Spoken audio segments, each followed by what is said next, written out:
क्या आप जानते हैं कि ये जगह लालोखेत क्यों कहलाती है? क्या आप जानते हैं कि कराची के मसरूफ इलाके लियाकताबाद को कभी लालोखेत कहा जाता था? ये नाम कहाँ से आया? क्या ये सिर्फ एक नाम था या उसके पीछे कोई दिलचस्प कहानी छपी हुई है? चलिए आज हम आपको लालोखेत की वो कहानी सुनाते हैं जो आपने पहले कभी नहीं सुनी होगी। कराची आज जितना गुंजान आबाद है, एक वक्त था जब यहाँ खेत और चरागाहें हुआ करती थी। उन्हीं खेतों में एक शख्स रहता था जिसका नाम लालो था। कुछ लोगों का कहना है कि वो एक किसान था, जबकि कुछ का मानना है वो एक जमींदार था जिसके पास बड़ी जमीन थी। लालो की मेहनत और लगन की वजह से इसके खेत दूर दूर तक फैले हुए थे और उसकी सुर्ख मिट्टी के खेत इलाके की पहचान बन गए थे। लालो के खेत सुर्ख मिट्टी से भरे हुए थे जो दौर से ही पहचाने जा सकते थे। लोग उन खेतों को लालो के खेत कहने लगे और यूं वक्त के साथ साथ ये नाम पूरे इलाके के लिए मशहूर हो गया। लालो एक सादा जिंदगी गुजारता था, लेकिन इसकी मेहनत और जमीन से मोहब्बत ने इसे इलाके का एक अहम शख्स बना दिया था। 1947 के बाद हिंदुस्तान से आने वाले मुहाजिरीन ने लालोखेत के खेतों को अपना नया घर बनाया।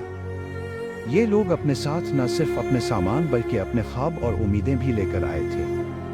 उन्होंने इस नई जमीन पर अपनी जिंदगियों की नई शुरुआत की और यूं लालोखेत की कहानी में एक नया बाब शामिल हो गया। 1947 में जब बे-सगीर की तकसीम हुई तो हिंदुस्तान से लाखों मुहाजिरीन पाकिस्तान आए। हुकूमत को उन्हें आबाद करने के लिए जगह दरकार थी और यही वो वक्त था जब लालो के खेतों पर घर और बस्तियां बसाई जाने लगे। आहिस्ता आहिस्ता खेत खत्म हो गए और ये जगह एक रिहायशी इलाका बन गई। लालो के खेतों की सुर्ख मिट्टी अब घरों की बुनियादों में दफन हो चुकी थी, लेकिन लोगों की जुबान पर लालोखेत का नाम 1950 की दहाई में पाकिस्तान के पहले वजीर आजम लियाकत अली खान के नाम पर इस इलाके का नाम लियाकत आबाद रख दिया गया।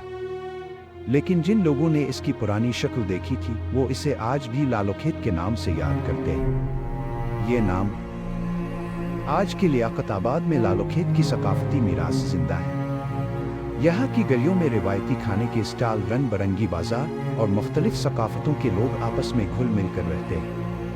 ये इलाका न सिर्फ कराची का एक अहम तिजारती मरकज है, बल्कि ये एक सकाफती मेले का मंजर भी पेश करता है जहाँ हर कोई अपने लिए जगह पाता है। लालोखेत की कहानी सिर्फ खेतों तक महदूद नहीं है। यहाँ की तारीफी इमारतें भी इस इलाके की शानदार तारीफ की गवाह हैं। ये इमारतें बरतानवी दौर की तर्ज तामीर और मकामी सकाफत का हुसैन इम्तिजाज पेश करती हैं।